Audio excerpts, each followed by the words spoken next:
Aquí tenemos la expresión recién estrenada. En la primera tarea de examen vamos a tener la oportunidad de hacer bastantes ejercicios con esta expresión. Cuando yo conozca el tiempo, la tasa y la cantidad inicial, puedo predecir el valor futuro. Eso le vamos a llamar el problema directo. Si yo hago un despeje aquí y pongo P de t entre P de 0 igual a E a la K por t y saco el logaritmo de ambos lados y tengo el logaritmo de P de t entre P de 0 igual a K por t, entonces por lo tanto 1 entre K por el logaritmo de P de t entre P de 0 va a ser igual al tiempo. ¿Qué quiere decir? Que si conozco la tasa instantánea y conozco la razón del valor existente con respecto al original, puedo determinar cuánto tiempo ha transcurrido para que decaiga en este porcentaje la cantidad inicial. A esto le vamos a llamar el problema inverso. Les acabo de decir, y es cierto, que en la primera tarea de examen van a tener que hacer algunos ejercicios, ya sea del problema directo o del problema inverso. En fin, lo interesante de este asunto es lo siguiente. Fíjense, ya va a empezar ahorita el curso de ecuaciones diferenciales. Déjenme copiar esta expresión. Igual a P0 por E a la K por T. Es una función del tiempo. Y nos da la gana de derivarla. La derivamos. ¿Qué nos va a quedar aquí? La derivada de P con respecto a T va a ser la derivada de esta expresión. P es una constante, entonces no me molesto en derivarla. Pero la derivada del exponencial es ella misma por la derivada del argumento. Entonces aquí nos va a quedar K por P0 por E a la K por T. ¿Verdad que sí? Bueno, pero ¿qué es esto de aquí? Esto de aquí es exactamente lo mismo que tengo del lado izquierdo.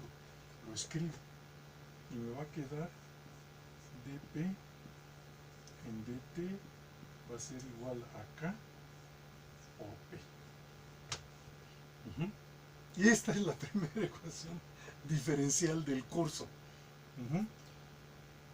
Esta es la primera ecuación diferencial.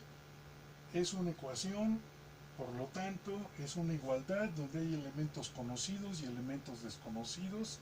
El elemento desconocido es una función cuya derivada sea proporcional a ella misma.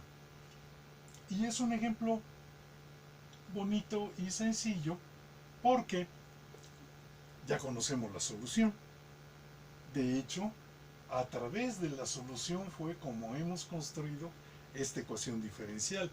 La solución de la ecuación diferencial es P de t igual a P de 0 por E a la K por T. Y centremos nuestra atención en lo que puse aquí entre estas corchetes. No son corchetes, no, ¿cómo se llama? Esta es una ecuación diferencial y esta es su solución. ¿De acuerdo? Pero fíjense ustedes que aquí aparece la cantidad inicial. Pero esa cantidad inicial no sale en ningún lado en la ecuación diferencial.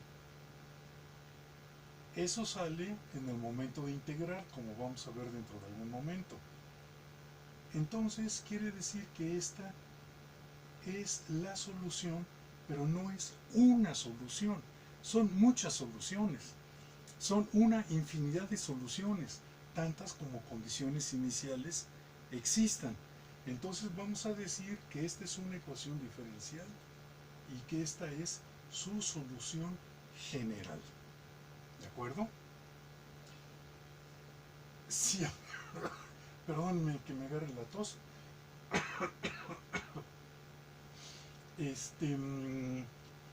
Claro, claro que sí, porque si aquí tengo yo dp en dt igual a k por p, ¿verdad? Y si no supiéramos todo lo que hicimos en los pizarrones anteriores, entonces yo les podría decir, fíjense ustedes que me da la gana, esto que está aquí dividiendo lo paso acá multiplicando, dp es igual a k por dt. Hay algunos matemáticos que se les ponen los pelos de punta si yo digo esto, porque en las matemáticas también hay corrientes de opinión y hay quienes opinan que los diferenciales no siguen las reglas de los números. Yo soy seguidor de Leibniz y para mí los diferenciales son números pequeños, tan pequeños como ustedes quieran, límites, procesos, lo que sea, pero siguen las reglas de la aritmética de los números. Entonces que está dividiendo pasa acá multiplicando y nos damos cuenta que del lado derecho solamente ocurren términos que dependen del tiempo y que del lado izquierdo solamente ocurren términos que dependen de la variable p. Entonces se me ocurre integrar ambos lados. d de p es igual a k veces, como es constante la saco y me queda dt, y por lo tanto aquí me queda simplemente p y esto va a ser igual a k por t más alguna constante de integración, puesto que la integral es una integral indefinida. Entonces,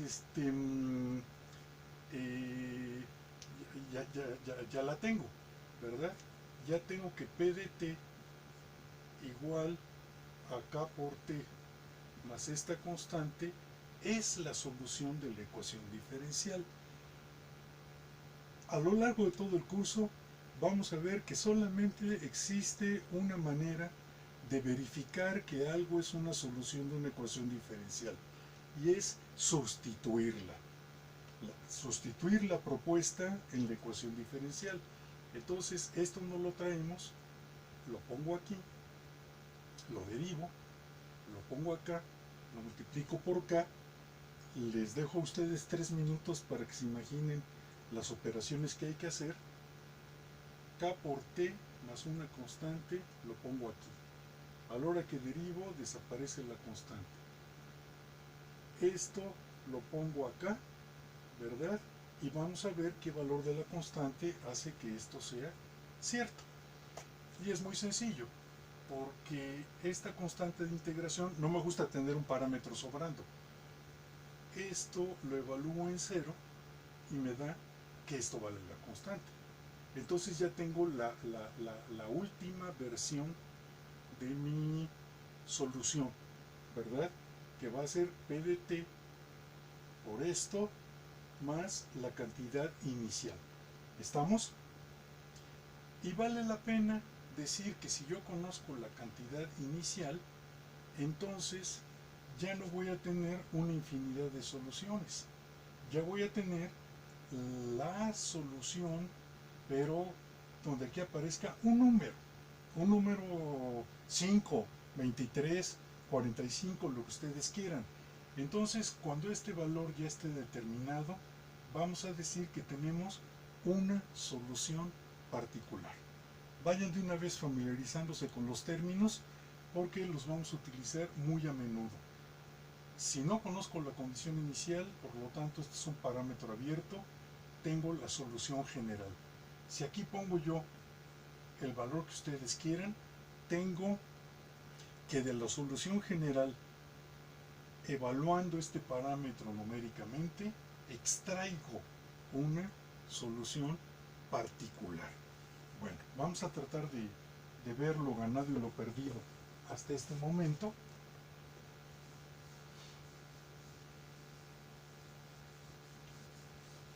porque esta ecuación diferencial a la cual llegamos, fíjense ustedes, vamos a rastrear la historia de esta ecuación diferencial. No la historia a lo largo de los siglos, a lo largo de este curso. ¿Cómo llegamos? Llegamos porque tengo la fórmula predictiva para todos los procesos de crecimiento. No se les olvide, a lo mejor debería de ser yo más cuidadoso e insistir mucho en eso todo el tiempo. Esta fórmula solamente es válida si la tasa de crecimiento es constante. Aceptar que la tasa de crecimiento es constante es bien rudo. Ya lo vieron ustedes con el problema de las bacterias. Con una bacteria, muchas gracias por las tareas que me entregaron, están muy buenas. Con una sola bacteria nos esperamos una semana y la cantidad de bacterias que me van a quedar después de esa semana no caben en una esfera en la cual contenga al sistema solar planetario. ¿Qué podemos extraer de ese ejercicio? ¿Qué información podemos extraer? Escherichia coli todos tenemos en las tripas. No se imaginan ustedes si cada una de las bacterias que tenemos en las tripas se reproduce por bipartición cada hora, dentro de, ya no digamos una semana, dentro de un día estallamos nosotros por la cantidad de bacterias que se están bipartiendo, que se están reproduciendo por bipartición en nuestras tripas. ¿Cuál es el problema ahí? Ya, qué bueno que estamos discutiendo esto porque ya les cayó el 20, ya nos cayó el 20 a todos nosotros. Lo que sucede allí es que el proceso de crecimiento por bipartición de las bacterias, es decir, el crecimiento a tasa constante, es imposible. Me empiezan a chiflar ahorita porque me están diciendo, entonces, ¿para qué nos enseña eso, profe? Si es imposible. No, mucho cuidado. Las bacterias pueden crecer a tasa constante durante un lapso. Si yo tengo aquí uno de esos platos de Petri donde los colegas biólogos ponen a crecer sus bacterias, y lo veo desde arriba, aquí pongo un inóculo de bacterias, y mientras las bacterias empiezan a crecer, esta colonia de bacterias ve el plato de Petri como el universo entero. Entonces dicen, órale, a crecer. Crecen exponencialmente, pero dejan de hacerlo cuando alcanzan el límite físico del tamaño del plato, porque entonces se agotan los nutrientes. Entonces, ¿qué quiere decir? ¿Qué queremos decir con eso? Queremos decir que si aquí está el tiempo y aquí está el número de bacterias, a partir de una condición inicial, P0, las bacterias sí pueden crecer de manera exponencial durante un lapso. Llegará un momento en el cual el crecimiento ya no puede seguir siendo exponencial, porque entonces llenan el volumen de la Luna, de la Tierra, del Sol, de Júpiter, del sistema solar, llenan todo el volumen del universo conocido, ¿verdad? Por lo tanto es imposible. Ojo, mucho cuidado. Los procesos de crecimiento a tasa constante se encuentran en la naturaleza solamente en lapsos de la variable independiente. No hay un proceso a tasa constante en la naturaleza por siempre. ¿Quién capta la mentirota que acabo de decir? La puedo aclarar ahora mismo, pero prefiero que me echen la bronca. Que me echen la bronca mañana en la interactiva o que me echen la bronca al rato en el Telegram. Acabo de hacer una afirmación basado en el ejercicio que hicimos con las bacterias, que como Un crecimiento a tasa constante implica una progresión geométrica, y la progresión geométrica es un crecimiento exponencial. No puede ser, porque si así crecieran las bacterias llenan el universo, y no nos dejan lugar a nosotros. Entonces acabo de afirmar, esta es la afirmación temeraria: no hay proceso en la naturaleza que se lleve a cabo a tasa constante para todo valor del tiempo. Y lo dije con mucha seguridad, pero es una mentira. Es una mentira y se las puedo decir. Puedo aclarar yo ahorita cuál es la mentira, pero no lo voy a hacer. Quiero que ustedes me digan mentiroso y que me digan dónde está que me cachen la mentira que acabo de decir. Bueno, esta ecuación, ya quedamos, es la solución de una ecuación diferencial. Es dp en dt igual a k por p. Si yo despejo k, 1 entre k, dp en dt igual a p, fíjense que aquí tenemos un término de lo más interesante, porque este término, la derivada de p con respecto al tiempo, es la velocidad instantánea de cambio de p, pero es la velocidad instantánea del cambio de p referido a la tasa instantánea de crecimiento, y eso me va a dar la variable misma. Entonces, esta ecuación, esto lo van a explotar ustedes en su debida profundidad ahora que empiece Augusto con su parte del curso. Se lo recomiendo mucho, no se descuiden. Esta ecuación tiene una historia, se llama la ecuación de Malthus. Malthus fue un estudioso inglés que vivió a finales del siglo XVIII y principios del siglo XIX, y por ahí de los primeros años del siglo XIX, 1809, se van a acostumbrar que cuando yo no me acuerdo de las fechas me las invento. Me estoy inventando 1809, pero no debe de ser muy lejos de ahí. Escribió un libro que se llama Acerca del crecimiento, los fundamentos del crecimiento de las poblaciones. Ese es un libro muy interesante, tan interesante que existe una edición en español a cargo del Fondo de Cultura Económica, porque es un libro que tiene un interés histórico muy valioso. En los minutos que me quedan, les cuento la historia rápidamente. En algún momento en este libro, Malthus emite una alarma. La alarma es que él dice: el crecimiento de la población es una progresión geométrica. Ya sabemos qué es eso. Mientras que el crecimiento de los alimentos es una progresión aritmética. Y entonces todo mundo asustarse, porque si el crecimiento de la población es una progresión geométrica, crece así, mientras que si los alimentos crecen en progresión aritmética, crecen como una recta, como lo vimos ayer. Entonces, ¿qué dice Malthus? Va a llegar un momento en el cual la producción de alimentos ya no va a satisfacer a la población y va a haber guerras, hambrunas, epidemias, disturbios sociales, la chusma va a atacar a la gente decente, todo lo que ustedes quieran. Entonces, pues nos alarmamos, y ¿qué decidimos?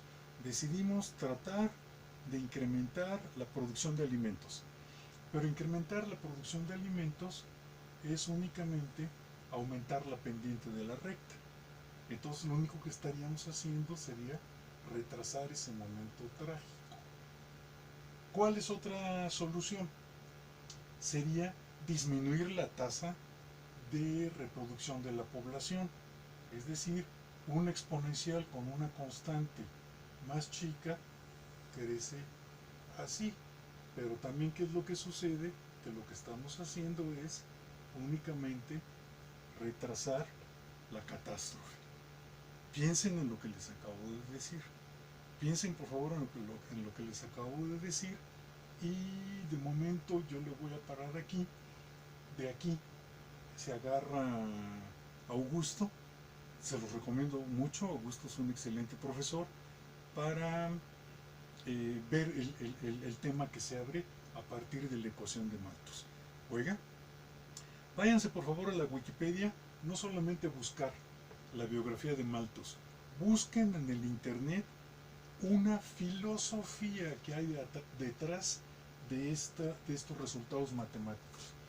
Esa escuela es una escuela de filosofía de la economía, se llama el malthusianismo. Vean en qué consiste el malthusianismo, véanlo con cuidado, y estoy seguro, les puedo apostar lo que quieran, a que van a disfrutar mucho este tema cuando lo exponga Augusto. De momento me retiro y los dejo en buenas manos.